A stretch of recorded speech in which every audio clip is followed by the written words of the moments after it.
Welcome to the Awaken Heart Podcast. I'm your host, Nancy Walters.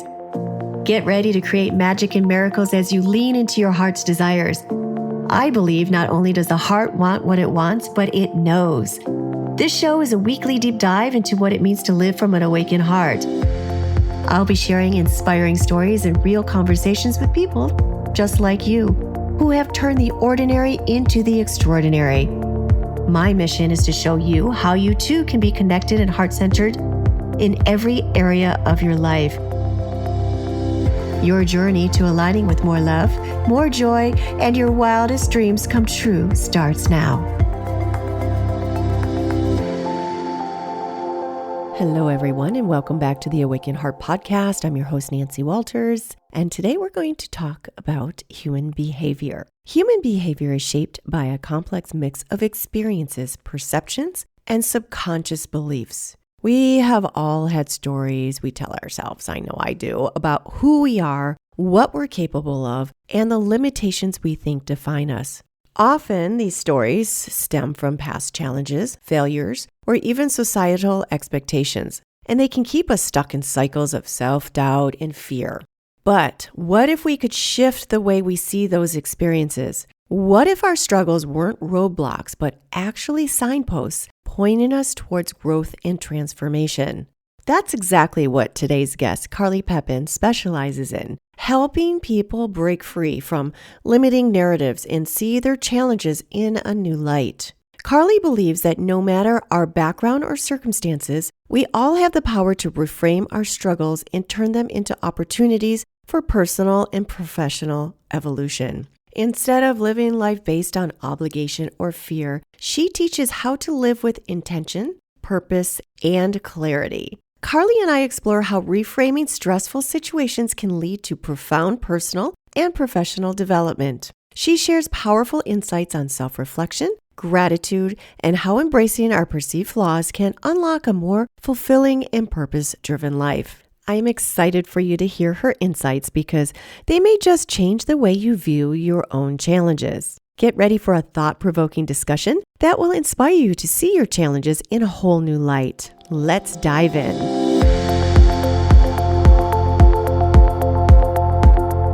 Hello, Carly, and welcome to the Awaken Heart Podcast.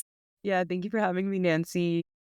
And for the audience who doesn't know, I think we're in Mercury in retrograde because we just had technical issues that just happened. So this is actually take 2 of the intro. So yes, so we just navigated through that, and we have wonderful Carly here, who is an international speaker and consultant, and she specializes in human behavior.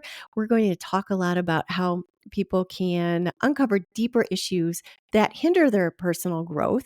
And first of all, before we get into the topic of the day and how she helps people, I'd love to hear, Carly, your background and where you were at before that led you into doing what you do now. I was saying in the initial intro about how a lot of people on my podcast, a lot of ladies are starting up in the corporate world, or they have the white picket fence and something they feel is missing from their life, and they end up leaving what they were doing behind and doing something that's more heart-based, soul-based, businesses that really aligns with themselves. And whether someone like yourself or some other people might start off doing what they really love to do and just like they're in the field that they really love to do already. So where are you on that spectrum, and where were you before you got into what you're doing now, and what led you Yeah, there?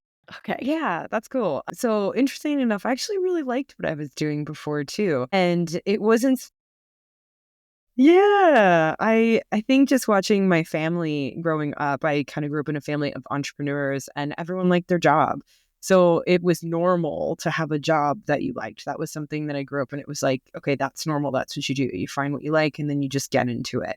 And so initially I started a business with my mom in 2018. I tried to go to college and just didn't work out so well for me.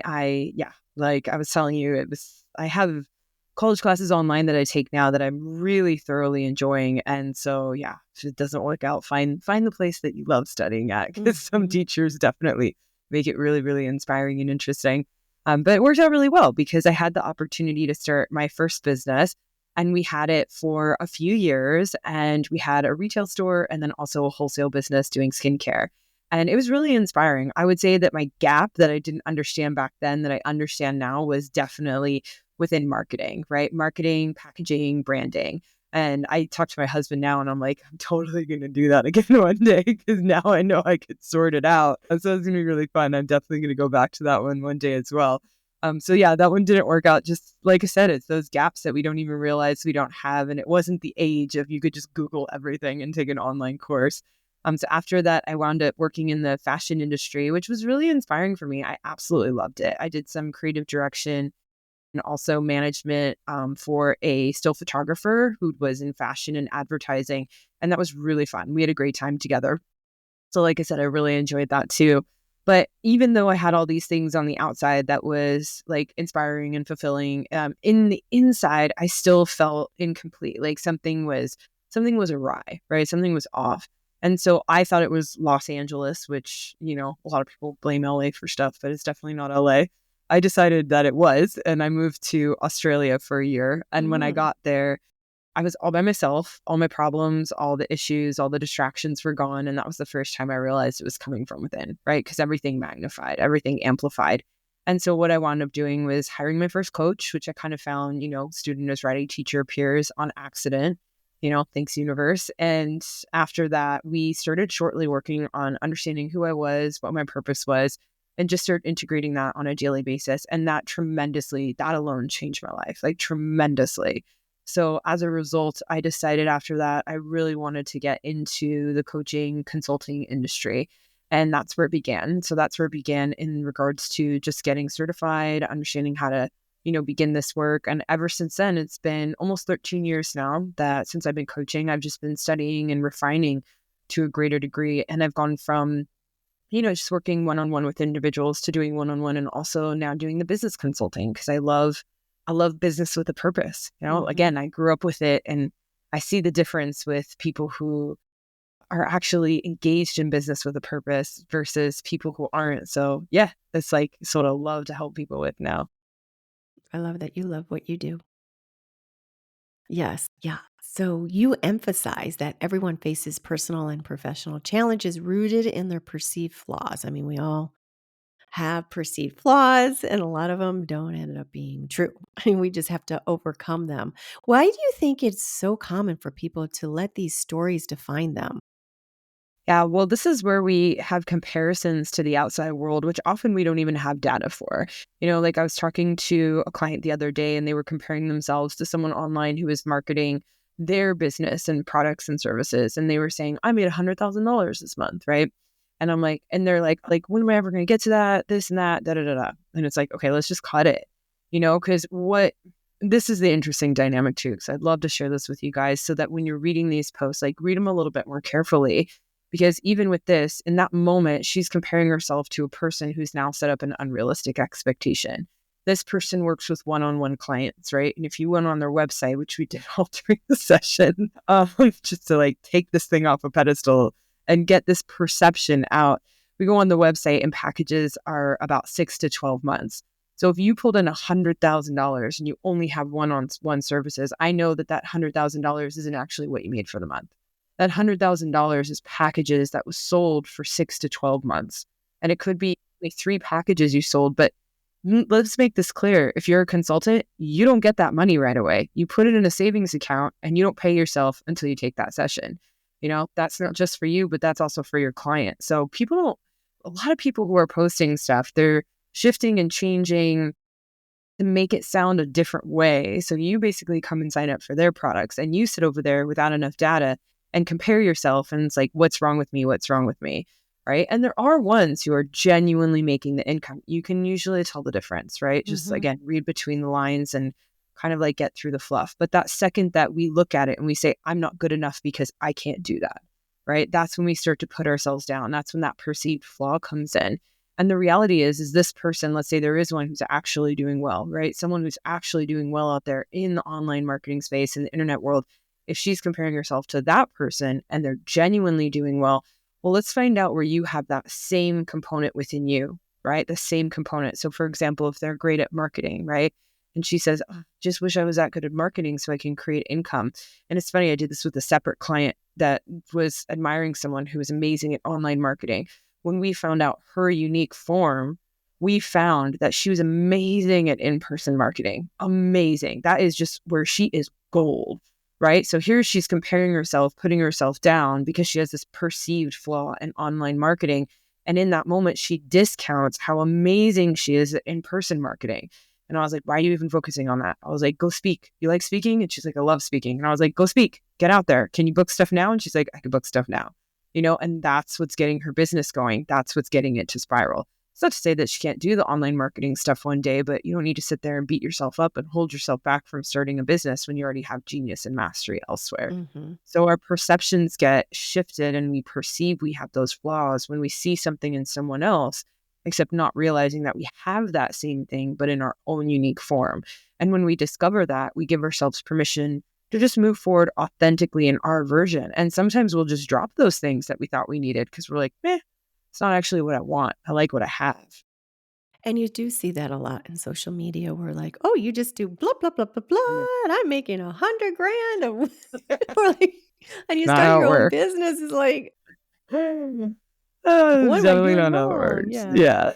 Especially relying on social media. So you guide them to what they're really already good at instead of comparing themselves to something that, well, look between the lines, first of all. What are they actually doing?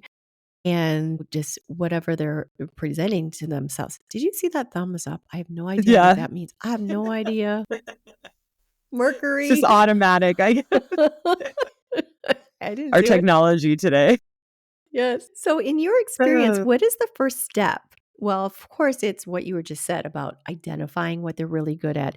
But so they can start to begin transforming the negative stories they've created about themselves, just defining, maybe looking at the situation as it really is and defining what their strengths are. Yeah. So whenever we have that comparison, you want to get really specific on what the comparison is, right? And I'll work with a lot of people on speaking. I did this with one client. She's awesome, by the way. Whenever we're on a consult, she talks like 1,000 miles a minute and she's just like, go, go, go, go, go. And it's one thought to the next and she's in flow, right? And she's like, oh, I want to start my own podcast, but I'm scared because I'm not that good of a speaker. Okay. And so she'll go out and compare herself to a speaker. And I say, well, who are you comparing yourself to? And she's like, this particular individual. And I was like, what do they have that you don't? And she's like, they just flow, right? And I just giggled. So I was like, have you also heard yourself on this call? You haven't, do you ever listen? And she's like, she smiled a bit and she goes, yeah, I can see that. And all we did is we went over the differences of what she's talking about when she's flowing versus not flowing. Right. And what's cool is she could see that she flows quite consistently at an amazing pace as long as she's talking about things that inspires her and things she knows about. Mm-hmm. If she's talking about anything else, she gets confused, she gets stuck and she doesn't know what to say. And that's normal for everyone. Mm-hmm. And so it's cool because it's this is a great example because I know a lot of people when they listen to podcasts, there's part of them that want to be a speaker. Right. And so even if you're thinking about that and you're like, well, I can't do that. I can't do what you guys are doing. Well, where are you already doing it? In what area of life do you have this flow? Can you just talk about something for hours and hours on end? And what are those topics and subjects and commonalities? So again, what we really want to keep doing is we want to identify what we're admiring in the other person. And we want to find it in our own unique form within us. And then after that, we have certainty in who we are. We stop trying to become someone else. We stop trying to mimic these other people and become them. And instead, we embrace who we are and we utilize that as a platform, as a base, to actually jump off of, because that's a really strong growing point. Mm-hmm. Mm-hmm. And a lot of podcasts, there's editing too. If they Yeah, don't say you knows and ands and ums, well, there's editing to that. this is true. Or you interview and take the focus off yourself. Yes, Did she ever start her absolutely. podcast? She did. I got to be on it. It was so fun. I got to Oh, be on that's so her cool. first Instagram live. So she's like, do you want to do it? And I was like, yes, I want to be on Oh, your good. Instagram live. It was Good. so much fun. And she's amazing, just like normal. Like she just flows. She asks questions. We went back and forth Mm-hmm. because she's talking about what she loved. Yes. And Yeah. live is such a different animal. When I first started podcasting, I was like, so afraid to make a mistake. I'd be like, "Oh, I can edit that out," because I used to do lives all the time. It's a whole different thing to handle. But yeah, then you master that and you can do this. So, and you guide clients to live life by design rather than duty. Can you explain the distinction between the two and how someone can shift from one mindset to another? Yeah. So the duty component is you wake up and you have a list of things that you need to do, you have to do, you're supposed to do, you should do, right? And I don't know if you've noticed, but you get cranky when you're engaging in those things. And also you procrastinate on them, right? So that's because it's a duty to us. It's not something that's actually innately from within. So we want to start to do things that we would love to do, we're inspired to do, we choose to do, right? And when we start to do this and design our life around it, which by the way is going easier and easier to delegate. It's easier and easier with all the technology and like the different things that are coming forward. It's easier for us, even when you're a small business owner and just starting out, to start to delegate certain tasks, right? You're delegating to all of these online platforms. You're delegating to even Instacart, man. I don't want to go to the grocery store anymore. I just don't. I don't want to go to the grocery store. That's it. I don't need to go anymore. Really? What Instacart, about the fruits? You trust someone to pick out your own fruits and vegetables? they've been the best. And I am Wow. so grateful. And it saves me hours of my Mhm. time, hours of my time. And Yes. I just am forever grateful for Instacart. Like, Mm. thank you guys. They're going to get plugged for the rest of their life from me. It just is what it You is. find what works for you. Yeah. But again, we're delegating things that are not inspiring, right? Because now if I think about doing that, I'm like, oh, I don't want to spend like Yeah. 3 hours doing that. That's It a does lot of because time. it's not always one store. It's like over here, and then you go to like Trader Yeah. Joe's for this, and then Costco for that. Yeah. Yeah. And here's the other thing too, where some people will love to go. I have a friend, she's an old client, she's a friend now, but she is a chef and she's married to a chef. And so they love to go to the grocery store. But again, that's something that they say, I love to go. They look Right. forward to going. Yeah. And so they're more going to design their day around that. Whereas some of the things that I'm doing would be their nightmare.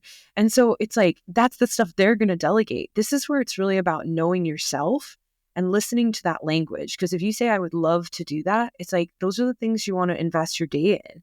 If you say, I need to, should, have to, it's like, can I delegate it? Can I dump it?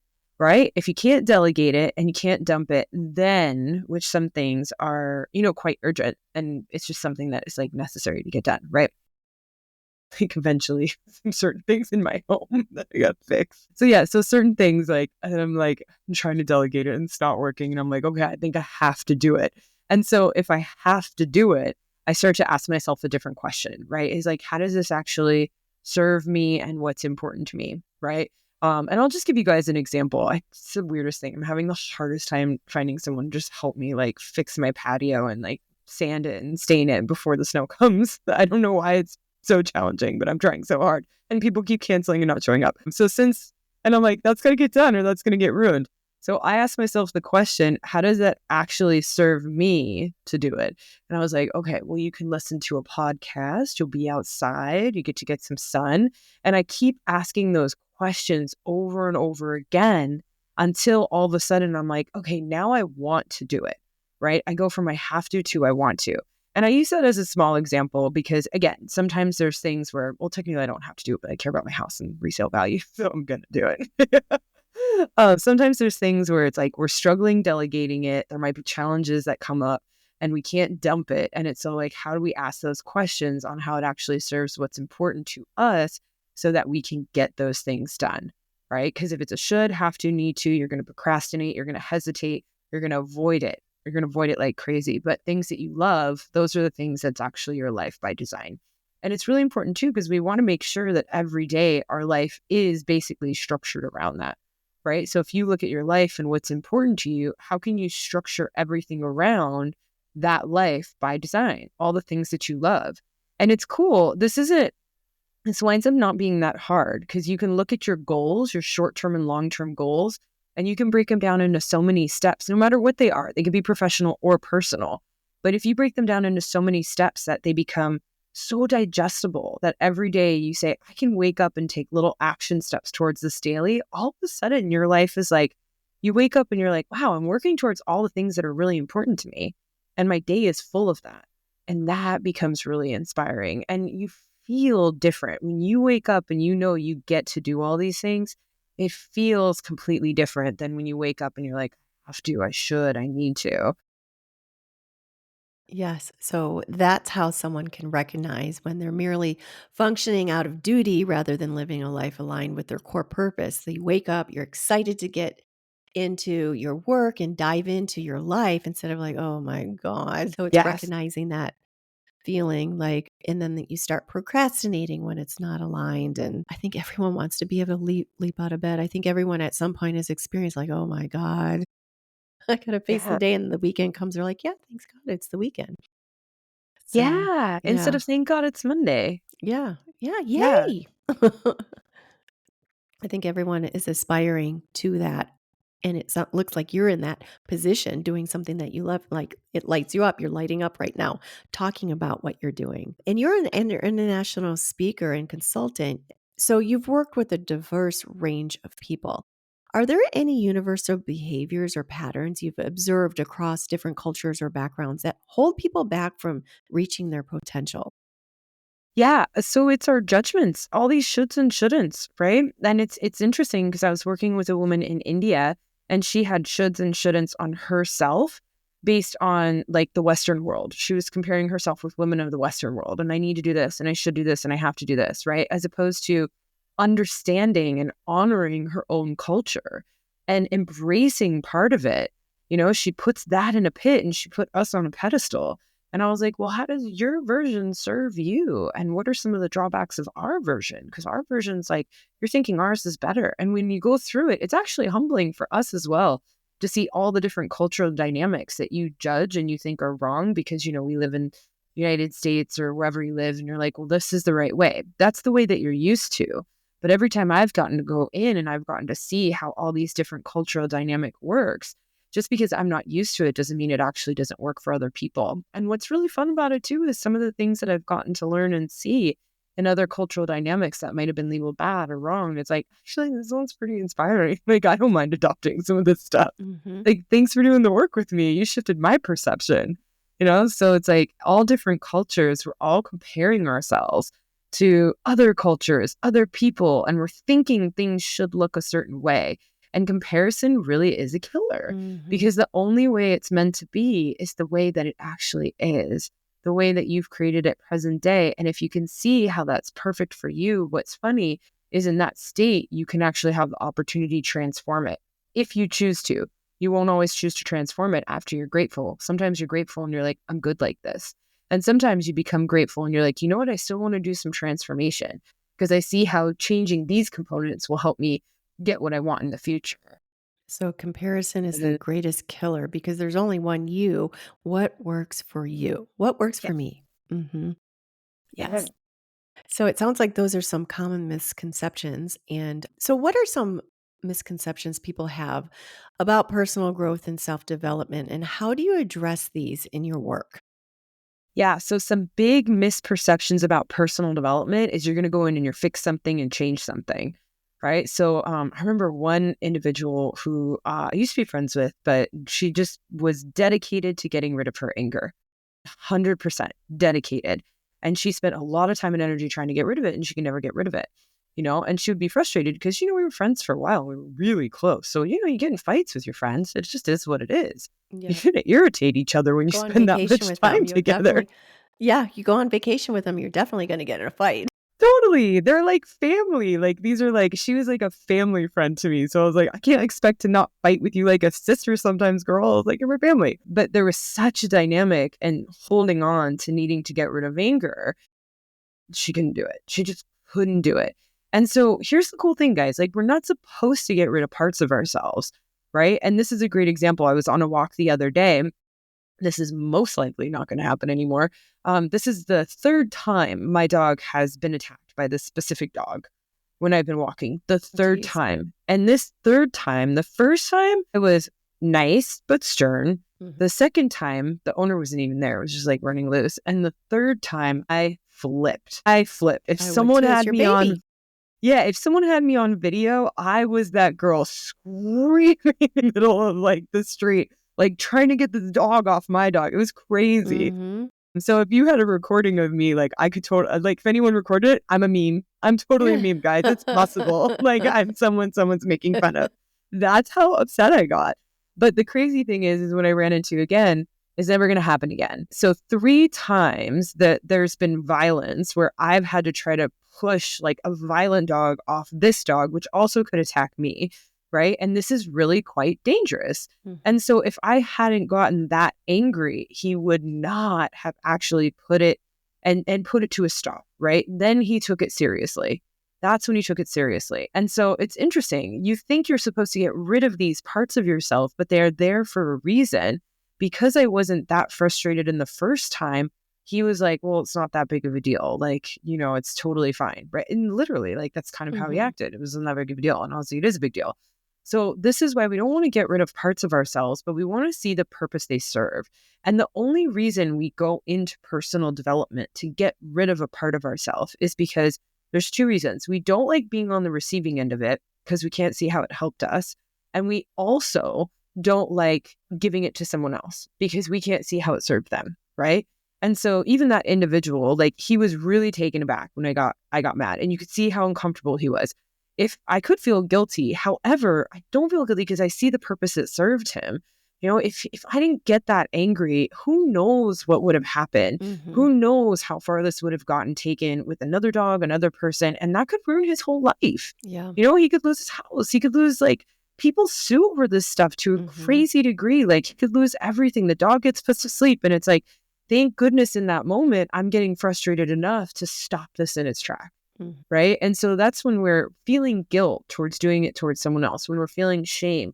We want to ask why it was important in that moment, because that was also an entanglement for them, something that they attracted. But also we want to do it for ourselves. So like if someone's angry towards me, right, it's like, how did that actually serve me? How did that help me? And that'll shift my perception from trying to get rid of something to be like, wow, I'm actually grateful I received that. I'm grateful because I am a human being. I am all parts, and I remember my partners called me a bitch and he felt bad later. And I was like, don't feel bad. I was being one. I was like, as soon as he said it, I was like, what are the benefits? I was like, you're really being one. I was like, you're a little out of control right now, Carly. I was like, you earned that, And so when you change it from, this isn't a bad thing, to like, this is a reflection moment. And it's like, why is this occurring for me? How does this serve me?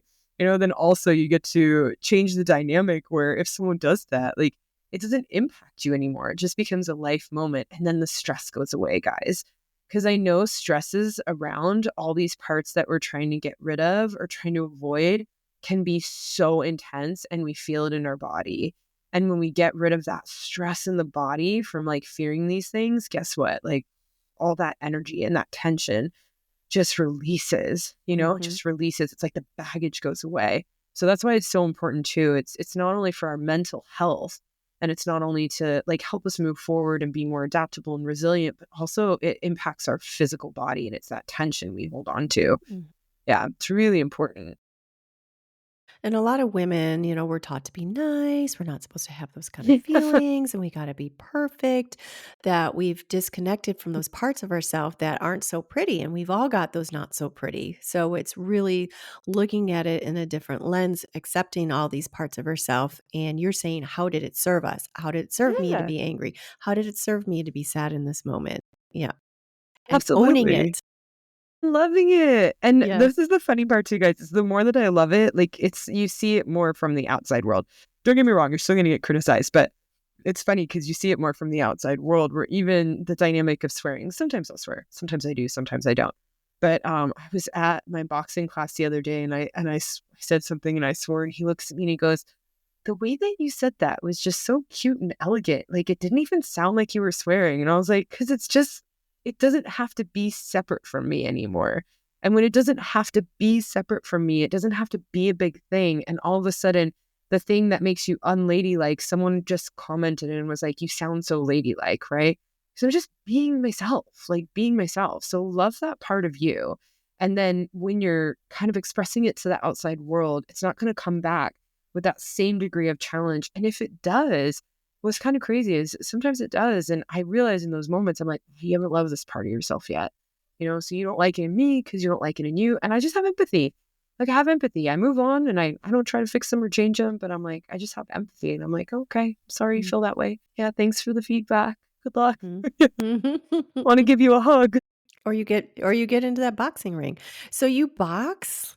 So do you get in a ring with someone and practice boxing, or do you do a boxing class? That is some kind of workout. I did it once when I lived in Los Such a good Angeles. I workout. think he was a middleweight. Forgot who I used to train with. Oh my God. It's so Yeah. hard.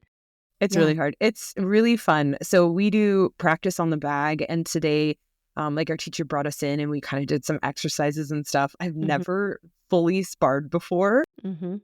So I don't know if I ever will. That makes me so nervous. I Yeah. just figured out how to dodge punches. And this is Yes. the funniest thing, you guys, for anyone who's ever taken boxing or thinking about it. They're going to teach you how to dodge and someone's going to throw a punch at you. And the first punch, you just stand there and you don't even move. And you Mhm. realize nobody has ever tried to hit me before. I have no reflexes to get out of the way. you know? And so that's been a main thing that I've been really practicing is just those reflexes to get out of the way because I've Yeah. just never had to think about Yeah, it before. stunned. How lucky are you? Like, how lucky are the majority of us that we've never had to That's what I practice thought. that reflex? Yeah. My little Uh, cat is like, stay away from the cords. we just got it working. Yes. So, a few more questions before we go. In moments when life feels overwhelming, what advice do you give clients for staying grounded and focused on their true essence? Yeah. So definitely when things are feeling overwhelming, it's great to take a little bit of a pause and figure out what's going on. We're only overwhelmed when we have way too many things that we're managing and it's unorganized. And so just straight up, just sit down, write down all the things that's going on and start to just organize it. And I swear that's going to make a massive transition in you feeling overwhelmed because it'll be all up in your head as opposed to just being like, this is this, this is that, this is this, this is the reminders. Now it's all organized. I don't have to think about it anymore. So part of it's getting out of your head. If you write something down and a certain situation is overwhelming, for example, maybe you're going through a specific challenge that is overwhelming, this is where we want to ask those questions that I kind of dove into a little bit before. We want to see how this is actually serving you to go through those challenges. And we ask ourselves the question, it's like, well, how does it benefit me to go through this challenge? How is it serving me? How is it helping me to understand? My email was just down for 3 days. I Jesus. don't even know what happened. And it's all in the ethers. Oh, it's like crazy. It's super stressful as a business owner. And Yeah. and I was like, what are the benefits of this? How is this serving me? And I was like, you know what? I've been wanting to switch email providers. It was going to be down for 2 days anyways. And I was like, this is it. I'm done. I'm done. And I just switched the provider because I was like, it's already been down for 3 days. I might as well just switch.